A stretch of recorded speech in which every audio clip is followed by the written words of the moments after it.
when it comes to U.S. President Donald Trump's imposition of tariffs on Canadian steel and aluminum. Our natural reaction is to fight back with tariffs and countervailing duties of our own. Already Foreign Affairs Minister Chrystia Freeland has imposed duties on various U.S. goods to match the American penalties dollar for dollar. What that means so far is Canadian government levies on $12.8 billion of a wide variety of U.S. goods including ketchup, sleeping bags, orange juice, ice cream and toilet paper. These retaliatory tariffs were supposedly not designed to hurt Americans, but instead are meant to defend Canada's interests and send a message to Donald Trump. This is all reasonable and understandable. Trump's initial tariffs on aluminum and steel are arguably illegal. More importantly, they serve to alienate America's strongest economic ally, Canada. If Trump wanted to go after the world's worst trade offender, namely, China, he would have been wise to create a united front with his strongest trading partners like Canada, Mexico and Europe. Unfortunately, Mr. Trump seems completely ignorant of the increasing interdependence of world trade and incapable of identifying the obvious solution. What better way than to boycott American goods from red states only? The sad fact remains that we Canadians are left in a nasty trade war with the U.S. with no immediate end in sight. And the ultimate result of such an uneven dispute with the elephant next door is not promising, at least for us.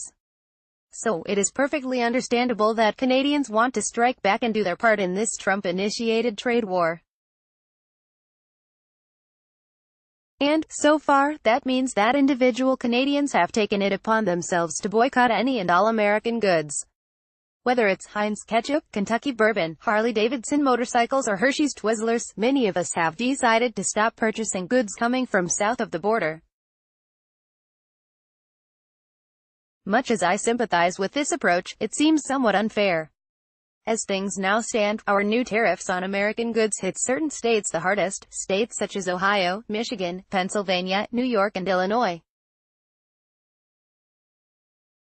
As for those first three, I say, boycott away. After all, Ohio, Michigan and Pennsylvania were the three key swing states that voted for Trump, which ultimately led to this whole ridiculous tariff debacle. As the U.S. state most dependent on trade with Canada, Michigan could be hit particularly hard. So if you're Canadian and you see something on your local retail store shelf coming from Altoona, Dearborn or Toledo, by all means don't buy it. But why in heaven's name would we punish the good folks of Illinois and New York, two states which overwhelmingly voted against Trump by margins of roughly 1 million and 1.7 million votes, respectively? If we Canadians want to send a message specifically to President Trump, what better way than to boycott American goods from red states only? And the redder the state, the stronger the boycott should be. From my perspective, the states that should suffer the most are those which voted for Trump in the 60% plus range. That includes such candidates as Alabama, Wyoming, Oklahoma, Idaho and Kentucky. If you're Canadian, you're probably thinking you'll have little problem boycotting Kentucky bourbon and Idaho potatoes. But you're probably also saying to yourself, how the heck do I boycott Wyoming, Oklahoma and Alabama? As for the latter two, this can be a difficult endeavor. For example, Alabama's #1 export is automobile parts and Oklahoma's top export is airplane parts. Thus, you as an individual consumer would have a hard time boycotting such goods which ultimately end up in final products, namely, cars and planes, which likely don't itemize the origins of each and every individual part. However, both Alabama and Oklahoma are also big producers and exporters of agricultural products.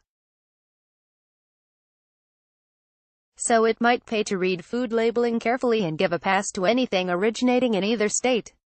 And if those labels aren't specific enough, take a guess as to whether the product sounds like it might come from a red state, grits, gravy or barbecue sauce, for example.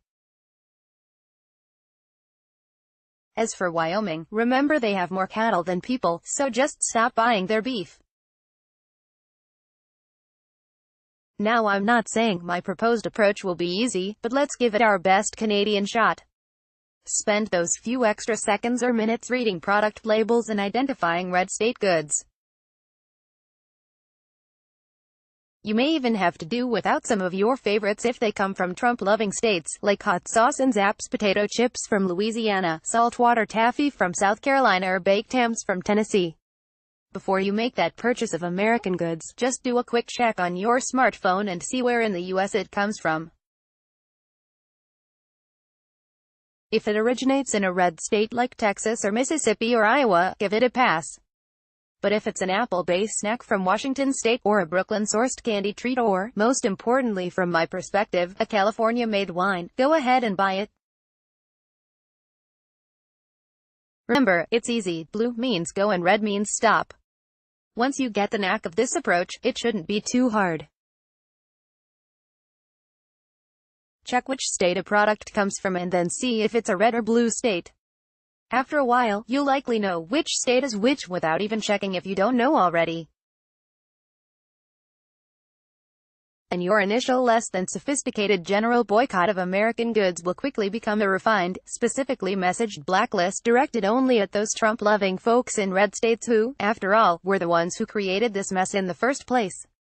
Have you been affected personally by this or another issue? Share your story on HuffPost Canada blogs. We feature the best of Canadian opinion and perspectives. Find out how to contribute here. Also on HuffPost.